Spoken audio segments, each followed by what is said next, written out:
I'm in conversation with my mom, Judy Sterling. Thanks for coming here again.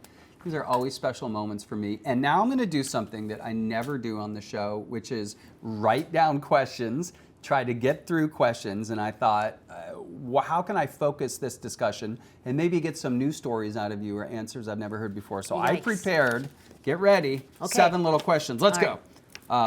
Happiest memory of us? Happiest memory of us? Well, I think the happiest memory of us, because I can't think back that far, is, we went to the grotto, and I thought it was a really spiritual, magical time just recently. And to me, that is a forever memory. We really bonded, we really shared, just one-on-one time, because when the whole family's there, it's just overwhelming. The grandkids, there's 12 of us. A lot of activity. So it's a lot of distraction, and just having you one-on-one is my happy place. Oh my gosh, yeah. I'm gonna cry.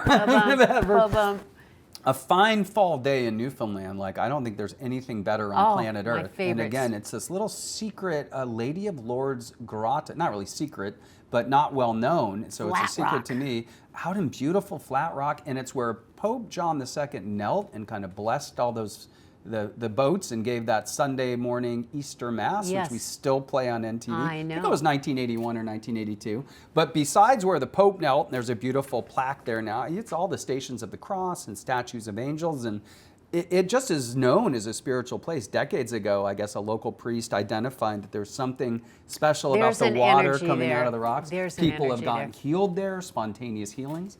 I'm going to go off script and say, what's your favorite memory in general? Do you have a favorite, happiest memory?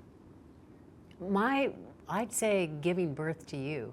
Oh, wow. Yeah, because First kid. I was obsessed. I was obsessed as a young, 21-year-old, whatever I was, 22, 23. All I could see was pregnant women, and all I wanted to do was be a mother. And I literally just prayed and prayed and prayed to get pregnant. And I did. I got to be pregnant with you. And when you were 22 years old, I was riding skateboards and drinking slushies when I was 22. Yeah, but I can't believe it. I moved out at 18 on the back of a motorcycle. So I'd been around the block, and I really wanted to be a mommy. I just wanted a little baby to love, and it was kind of a hairy experience when you were born, because it was this little tiny hospital called the French Hospital in downtown San Francisco, and it doesn't exist anymore. Right. But for some reason, after I had you, and you were normal size, you seemed perfectly healthy, but they said, we want to just check him out a little bit. So they took you, and I left the hospital with my flowers, and no baby. And no baby. And I would go every day. I think you were there for less than a week, but it was the saddest. I cried my eyes out. But I go in every day and give you milk, and that breast milk probably kept me alive. Every baby in there got my milk. It was pretty heavy. It explains a lot about me. If I was in a glass bubble my first week of my life, it's that must have been hard to be a baby. Is this life? Is this what it's all about? They gave you back and said there's nothing wrong with him. We couldn't find anything wrong. I wanted to strangle those people. That's crazy. What do you? I was probably a new mother. doing that to me. And then when I got you home, and I'd never taken care of a baby, and I'm like, every time you cried, I thought, is he okay? Is there something wrong? What a head trip right off off the bat. It was probably a subject of CIA experiments or something like that. But they put a little chip inside you, implant in my brain.